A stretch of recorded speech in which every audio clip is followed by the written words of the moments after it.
Hello, students. Assalamu alaikum. In our last video, we have done two papers. We have done November 2022, November 2022, paper 22, uh, question number 1 or 2. Today, we are going to start question number 3 and 4, inshallah, and complete the paper today. So, here is your paper.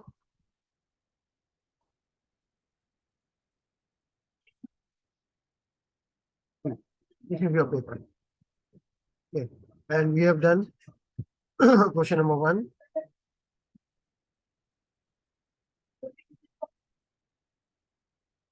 And question number 2. And today we have to start question number 3, ratio analysis. Okay. The first, we have to calculate trade receivable turnover. So what is the formula for trade receivable turnover? We all know that trade receivable divided by trade receivable divided by trade receivable. Okay. Trade receivable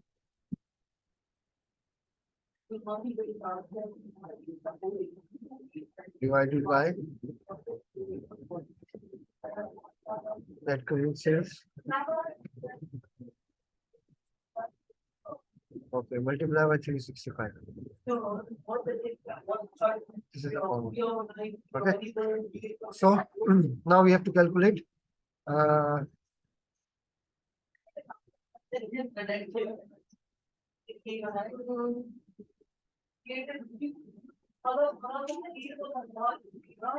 so what is the amount of trade receivables?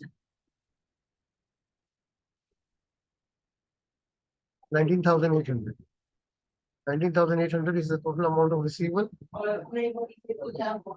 and total sales, total credit sales. Okay. Cash sales, yeah, what is important? Cash sales accounted for 20% of revenue. Okay. So it means out of sales, 80% is our 80%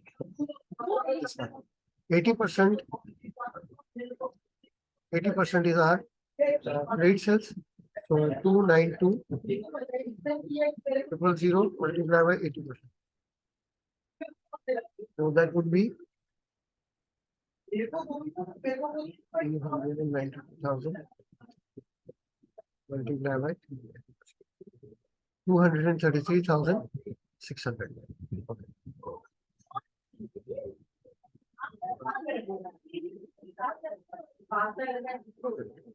So here we write 19,800.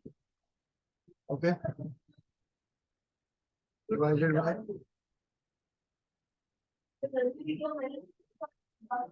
net trade sales, 80% of total revenue, 233,600 multiplied by 365.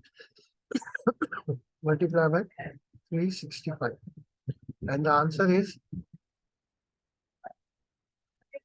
19,800 divided by 233,600 multiplied by 365. So that would be 30.9 or 31 days. If we round off. Okay. Now the answer is 31 days. 31.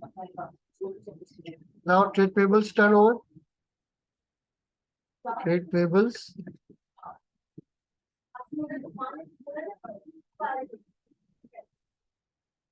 divided by net trade purchases.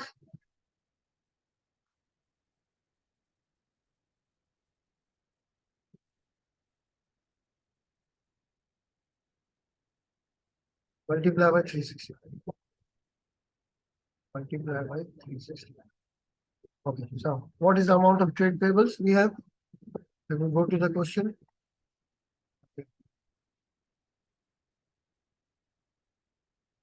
Trade payables we have 10,100. Okay, 10,100, and cash purchases is 25,000, 25% of total purchase. Here is total purchases 172,000, and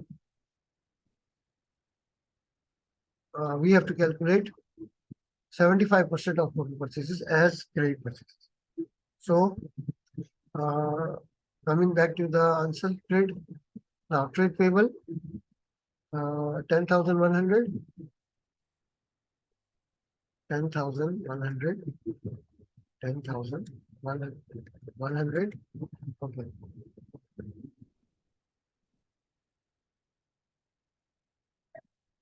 Divided by net trade purchases, 75% of the total purchases 172,000 multiplied by 75% is 129,000. Net credit purchases 129,000 and multiply by 365. Multiply by 365. The answer would be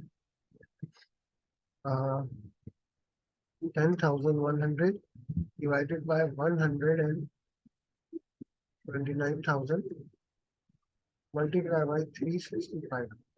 So that is 28.5 days. So Yami, 29 days. This is the answer. 29 days. Okay.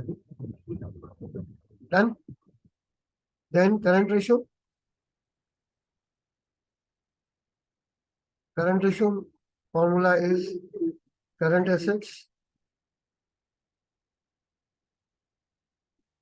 divided by current liabilities. Divided by current liabilities.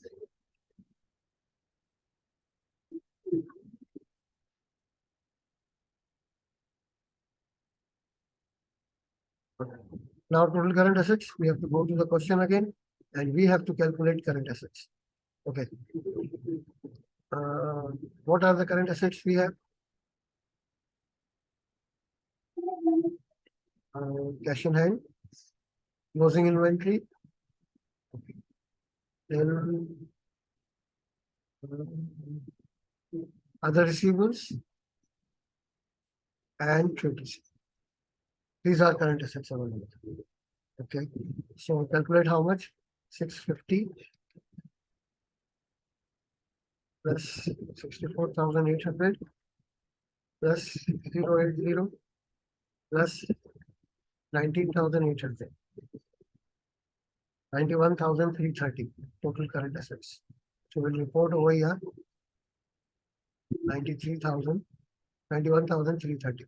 91,330. Go back to the question. Okay. Now current liabilities. We have current liabilities. Bank overdraft. Okay.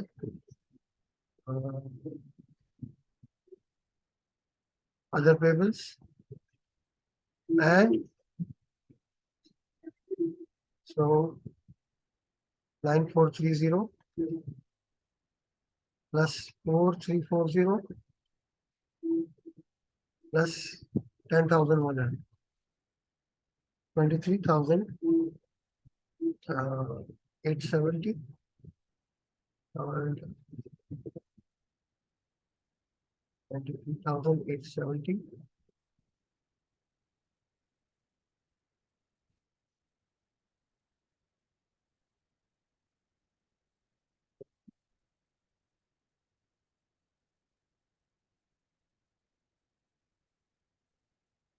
Anything else? And this debenture also, because the debentures are going to be repaid or redeemed in the year 2022. So this is no more long-term liability, but it's a long liability. So plus 20,000 makes us 43,870. Okay. Divided by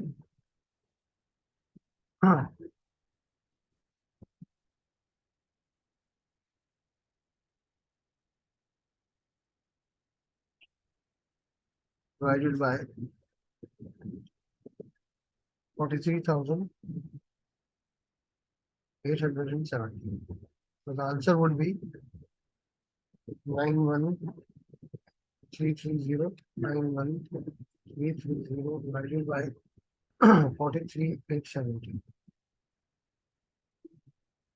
2.08 ratio 1. 2.08 ratio 1. So this is the answer. What about liquidity ratio? In liquidity ratio, we will write here liquid assets or quick assets. Quick assets divided by current liabilities.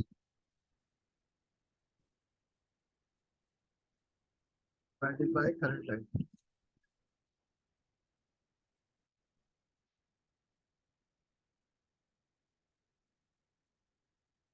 Now, for taking out quick asset, what we have to do? From total current assets, we will take out value of closing inventory. How much was the amount of closing inventory? 64,800. Now, 91,330 minus 64,800. 26,530 is the amount of total quick assets or liquid assets.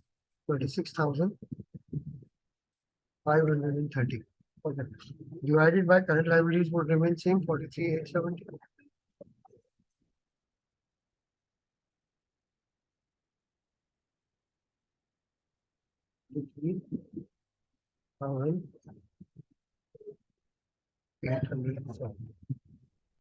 Okay, the answer would be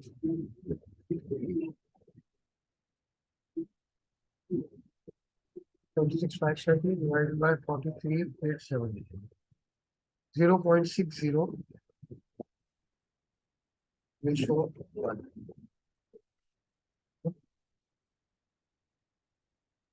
The directors have reported a 5% increase in the profit for the year 31st August 2022 and are satisfied with the result. Advise the director whether or not they are correct to be satisfied. Justify answer and supported by considering efficiency ratios and liquidity ratios in A and B. Okay. Now see, if we take efficiency ratios, we are very efficient in paying our trade payables, but we are not efficient in collecting our money from our trade customers. So here how can we be satisfied? How can we pay within 29 days if we are able to receive after 31 days? If we are getting the cash from customer after 31 days, how can we pay them within 29 days to the suppliers? This is a question of not being satisfied.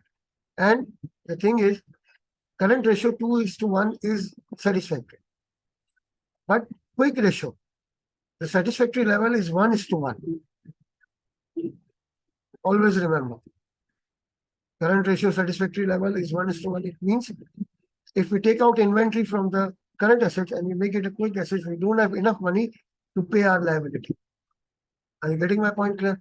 We do not have even enough money to pay our liabilities. So the satisfactory of quick asset is 1:1 at least. It should be more than 1:1.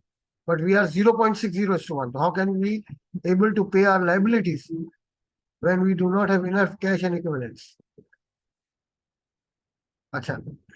What are the two ratios? You know that when we are comparing two business, first, the most important thing about any type of interpretation of accounting statements through ratio is the quality. Ratios cannot provide you the quality of information. First limitation. When we are comparing. Second, when we are comparing the two businesses, these businesses must be same in all aspects, which is not possible. Okay. Question number 4. Brady manufactures one product which is sold through agents who receive a 10% commission based on the selling price. Following budgeting information is available: sales revenue, direct material, direct labor, variable production overhead, fixed production overhead, fixed administrative overhead, selling expense included, sales commission.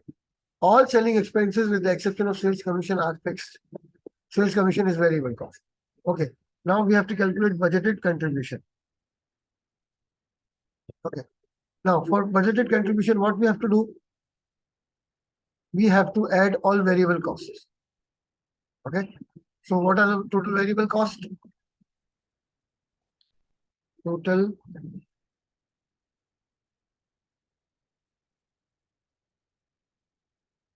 variable cost is equal to, first is direct material 21,600. Okay.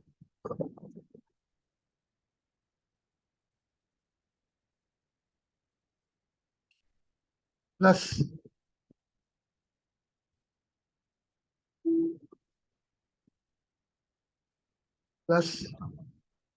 direct labor 14,400 plus variable production overhead 4,800 plus sales commission. Sales commission is how much? 10% of sales revenue, 7,800. So total variable cost we have 21,600 plus 14,400 plus 4,800 plus 7,800. Total is 48,600. Okay. Now contribution is equal to revenue minus variable cost.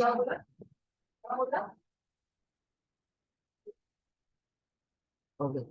So how much is the amount of contribution now? Revenue is 78,000 minus 48,600. So the answer would be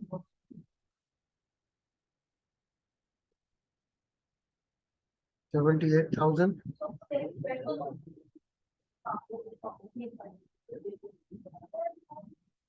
minus 48,600. 29,400 is our contribution. Now budgeted total profit. Budgeted total profit. Okay. Contribution. First we have to find out fixed cost. Fixed cost is equal to fixed production overhead 9,200 plus fixed administrative overhead 6,100 plus 13,200 selling expenses, but we have to deduct the variable cost 7,800, the commission that, so fixed cost is 5,400. Okay. Total fixed cost is equal to 5,400 plus 6,100 plus 9,200 is equal to 20,700. Okay. Now profit. Profit is equal to contribution minus fixed cost. Okay. So what is the amount of contribution here? 29,400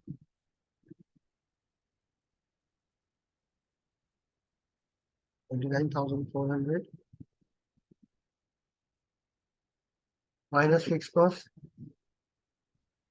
20,700.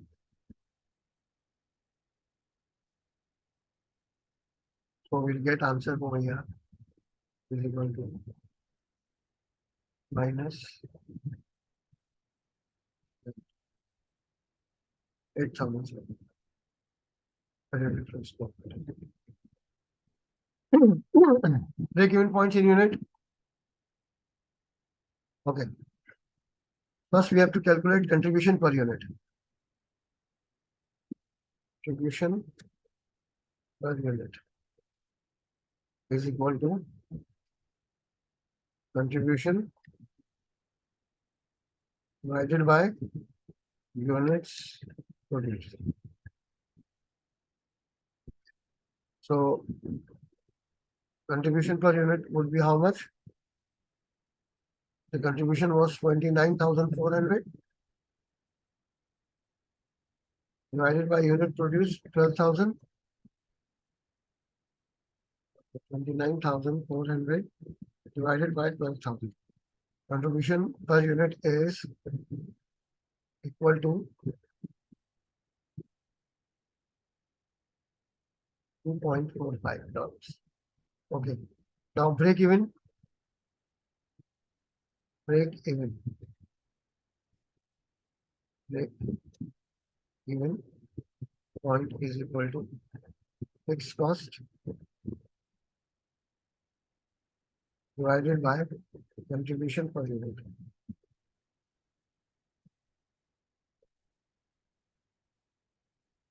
So the answer would be fixed cost. Total fixed cost 20,700. 20,700 divided by 1.45. And answer would be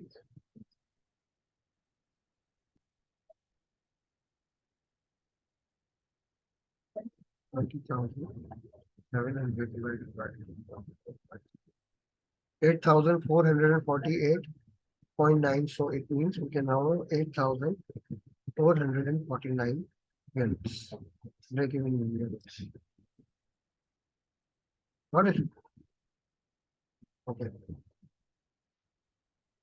Formula of margin of safety and actual sales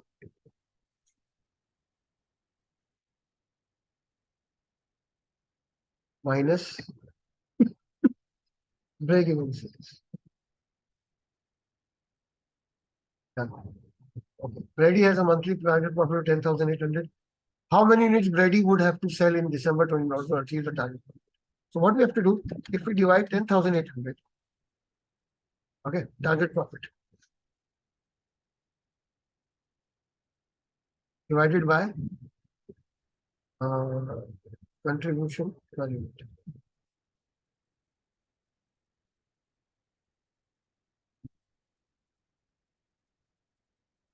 So 10,800 divided by 2.45 is equal to 4,408 units. Okay, 4,408 units. They have to sell to make this profit. So total units is equal to break-even units. How much? That was, I think, 8,449. 8,449 plus 4,408. So that would be 8,449 plus 4,408. 12,857 units he has to sell. 12,857 units he has to sell to make a profit of 10,800.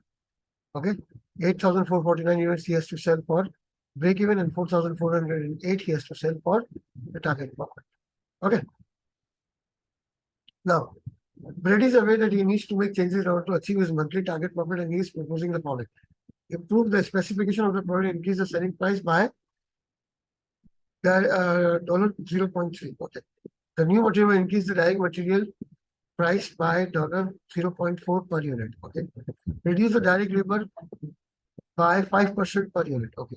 Reduce the sales commission to 8%. Okay. Reduce the administrative overhead by 18,000 per annum by making one member of staff redundant. Okay. Increase the advertising budget for 2,500 per month. Okay. Brad is confident these measures will produce additional sales of 1,000 units each month. Okay.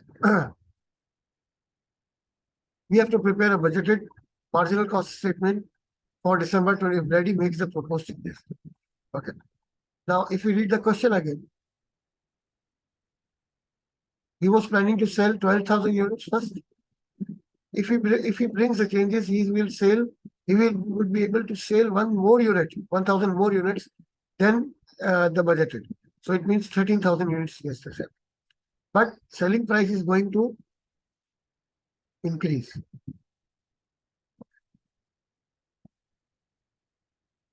So first we have to report sales.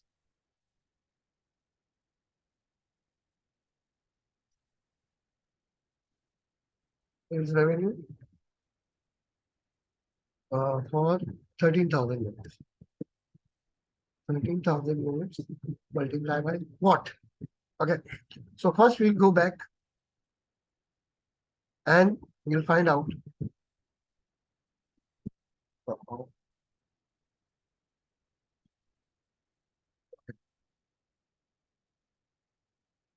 Okay, what was the previous selling price per unit? Okay. Now 78,000 divided by total revenue divided by 12,000 units. Selling price was 6.5. Now selling price would be 6.8 because he has to increase selling price by $0.3 per unit. Getting my point here. Okay. So 13,000 multiplied by 6.5. 6.8, sorry. 6.8.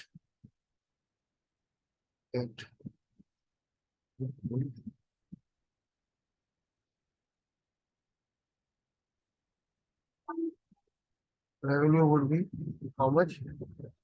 13,000 multiplied by 6.8. 88,400 is your total.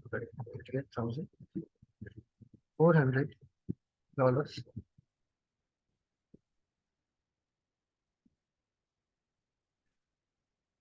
is your revenue.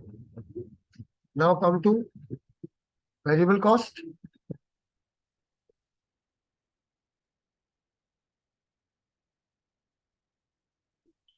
Okay. Direct materials. Direct materials cost last time how much?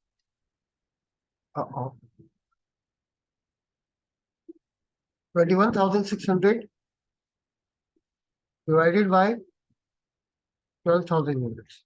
That was 1.8. So is there any change?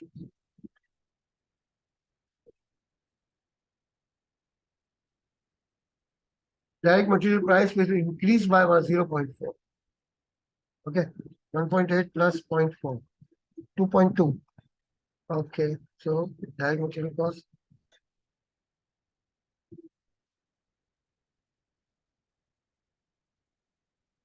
13,000 units multiplied by 2.2.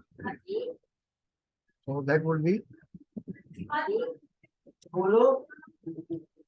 how much? 28,600.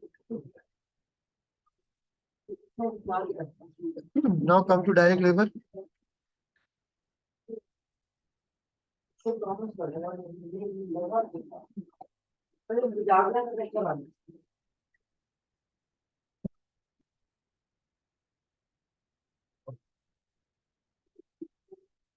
$13,000 multiplied by. Okay, let's see what was happening in direct labor. Okay, direct labor was 14,400 divided by 12,000. That was 1.2. Okay. So what about direct labor? Direct labor rate will be reduced by 5%. Okay, so 1.2 multiplied by 95%. That is 1.14. So we'll take it here. 13,000 multiplied by 1.14. Okay, so 13,000 multiplied by 1.14. 14,820 is your direct labor cost. Okay. Direct material, direct labor. Okay. Now production, variable production overhead. Variable production overhead was 4,800 divided by 12,000 is 0.4. Okay, 0.4. But I think no, nothing is going to change. So variable production overhead would remain the same. Here also, variable production overhead. Variable production overhead 13,000 multiplied by 0.4 multiplied by 13,000, 5,000, 5,000. Okay. Now, selling cost or sales commission, selling cost, okay, is 8%. Okay, don't forget that. Sales commission was once 10%, now it is 8%. So what we have to do, we'll take selling cost here, 88,000, 88,400 multiplied by 8%. Okay, 88,400 multiplied by 8. That is 7,070. 7,070. Now total.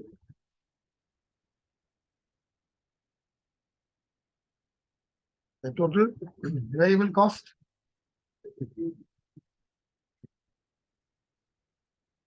28,600 plus 14,820 plus 5,200 plus 707 55,692. Okay.